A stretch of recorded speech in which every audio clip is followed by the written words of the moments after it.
Welcome to my 2-minute tour on how to pick a master padlock. Now these are very small, well quite small. They're used extensively for locking up small, relatively unimportant things such as suitcases during travel. I've seen them on rucksacks holding together the zips to stop people getting inside. You can find them in every DIY shop. They're relatively inexpensive. They have a brass construction, quite resilient to water ingress actually, which is quite useful. If you have a more adventurous lifestyle, they're used quite extensively for securing various parts of the body to various movable objects, so they are used a lot. Now sometimes you're going to lose the key and you need to get ingress. If you can see, which I'm not sure the camera's picking it up, but on the edge you will see 4 slight discolorations in the brass. This indicates it's a 4-tumbler padlock. I'm going to demonstrate this without using a key, just to show it can be done. Now, in order to get to open any padlock, you need to understand the principles of padlocks. And here we have a demonstration padlock, which is used for teaching lock picking. And here we have a set of lock picks. They all have different shapes for different types of lock. They have a number of what's known as tension arms, and in the other you have even more of them. Now which one you prefer is a total personal decision. I rarely, in fact I always open that side and close it immediately because that's not what I use. Generally these multi-saw and a simple pressure arm is what I tend to use. The principle of lock picking is, as you can see, these tumblers, they're on springs, and in order to rotate the barrel you have to push the tumblers up until they're in such a position that the barrel can be moved.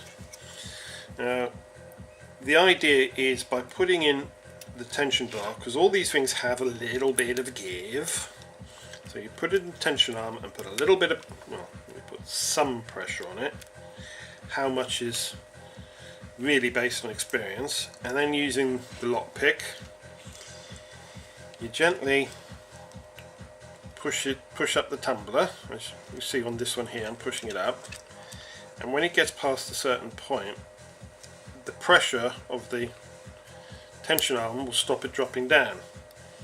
Now the trick is to push the tumbler up so the first bit can drop down and the second bit remains in the mechanism. And this takes a bit of trial and error, and even in a fairly simple 7-tumbler lock as this, takes a bit of time and a bit of practice to do it.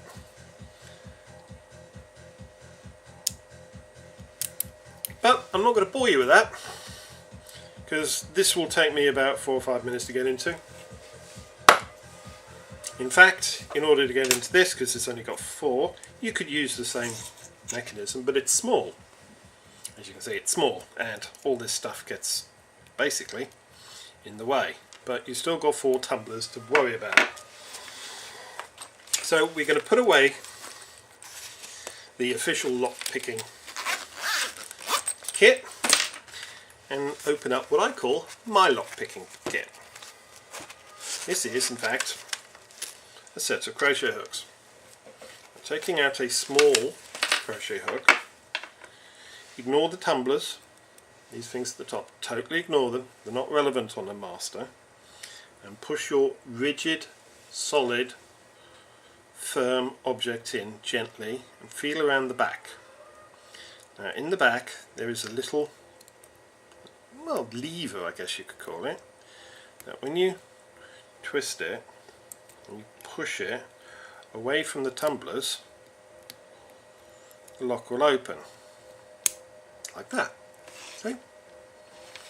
I was totally ignoring the tumblers, not trying, and there's no tension on.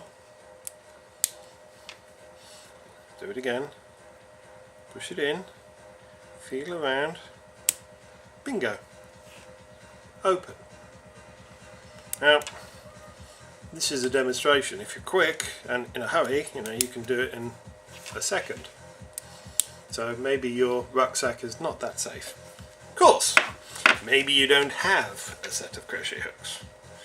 Well, let's try something else which is pretty easy to get hold of. Any DIY shop will have these. Jeweler's screwdrivers. Now the key thing about this is the length and the strength of the bit. So these, they have to be firm, to be rigid, non-bendable. So you know,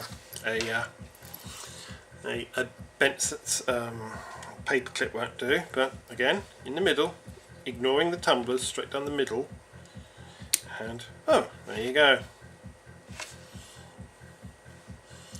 How safe's that lock?